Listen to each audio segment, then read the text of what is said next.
Hey everybody, DeLongShot Signatures here. This is episode 72 of my 2023 TTM returns, and this is the first video of today.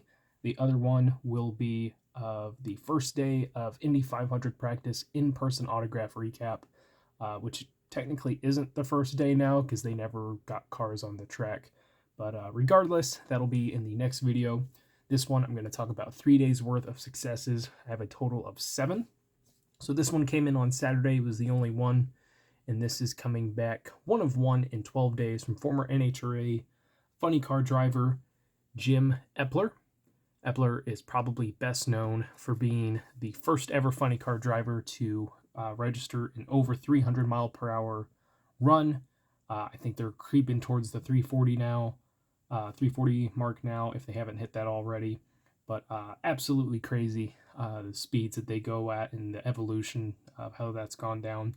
Epler also won a number of races in his career. I don't think he won any championships, but he is still a very, very well-known and respected driver of his era.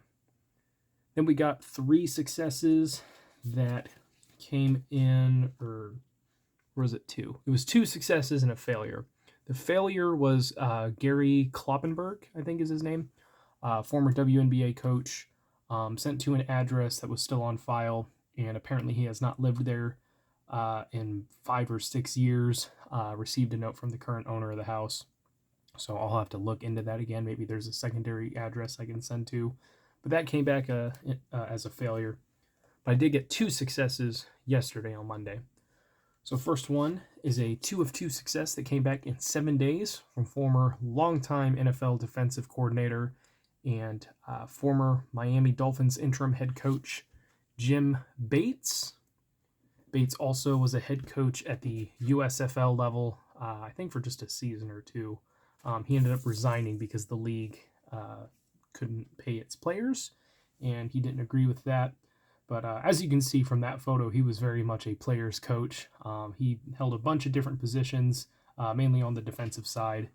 And after I think Dave Wannstedt was let go from the Dolphins, he took over as the interim head coach and finished with a 3-4 NFL head coaching record. But I've been trying to get whatever names remain that I can send to of who's still alive, of former NFL head coaches. So this was a pretty interesting one because I never heard of him before until I looked him up. But that was a cool one to get.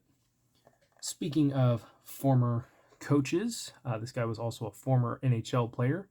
This is a 2 of 2 success in 49 days, coming back from Robbie Ftorek. I think that's how it's pronounced.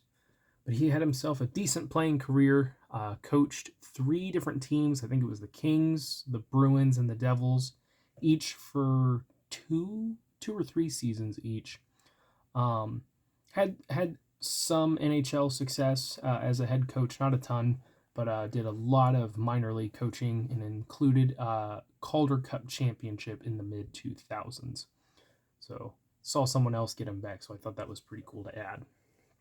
And then we got 4 successes in today. First one is a 2 of 2 success in 10 days from former NBA player, NBA head coach, and WNBA head coach Brian Winters. Little hard to see, but he did sign it in blue, so it does contrast with the background, making it a little bit better. This one came out pretty nice.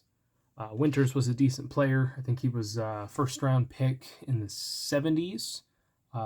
Played quite a few games. He coached the Vancouver Grizzlies for a couple seasons, and then was an interim head coach for the Golden State Warriors, and then he coached the Indiana Fever of the WNBA for 4 seasons. So that was how I figured out the name and looked him up, and he's been a really good TTM signer over the years, which I'm sure others have gotten him for his NBA exploits, but pretty cool to get that one back in a relatively quick return. Then we have a former NHRA crew chief. This guy signed 1 of 1 in 15 days. This is Ken Vaney. He was also a driver at one point. He drove Top Alcohol, Funny Cars, and Dragsters, and at one point was one of the all-time winners in those categories. But that was early on in the day. I could not tell you those numbers now, or if he's even close to being, in the top nowadays. But a very accomplished driver for a while there. and then was the crew chief for Mike Dunn through Daryl Gwynn's team. They had some success together. He ultimately retired from the NHRA, I think in 2001, to focus on his business, which it looks like he is still running today. If not, it's a different business. But that's where I sent to, was the place that he owns. So that was a cool return to get back. He is in the International Drag Racing Hall of Fame. I don't remember if I mentioned this, but this came back in 15 days. Then we got a couple of potential future Hall of Famers, 2 of them here that came back today. One of them, this one is a guy I have gotten from before, but finally got him on a trading card. I don't think I'll ever be able to afford his rookie card, but this is a 1-of-1 success coming back in 225 days from elite NHL defenseman Cale Makar. Been seeing a number of people getting him back. He took a long time to sign the first time around, but I did finally get that photo back. I think he just signed one, and it looks like he has been spending more time replying to fans for their requests. Even saw one person get some questions answered by him. But a fantastic player, elite numbers, plays or scores like a forward and plays like an elite defenseman. So this guy is on the fast track to a Hall of Fame career, first ballot Hall of Fame career. So very, very cool to get that.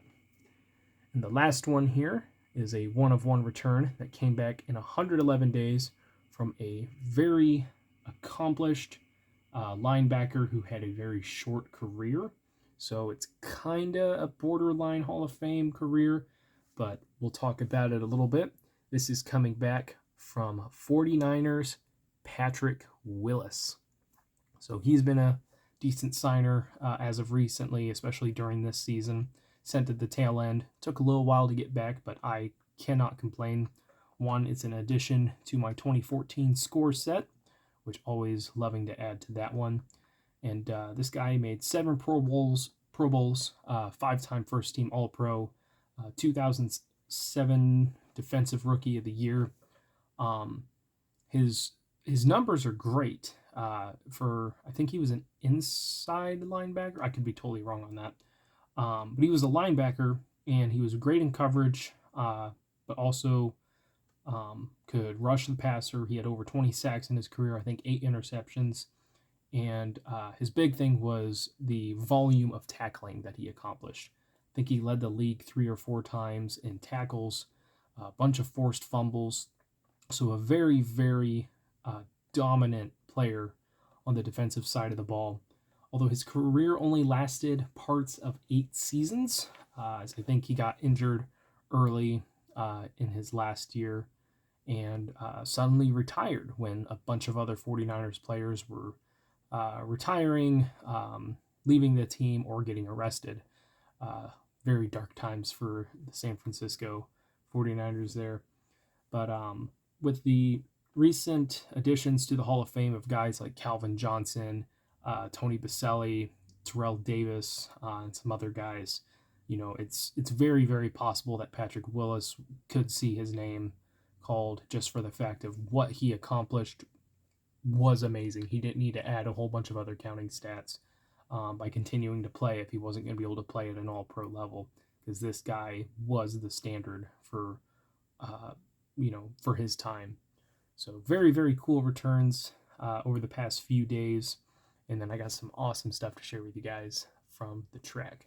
So that is it for this one. Thank you guys for watching. I really appreciate it. It helps me out a lot. Best luck with your guys' collecting. Take care.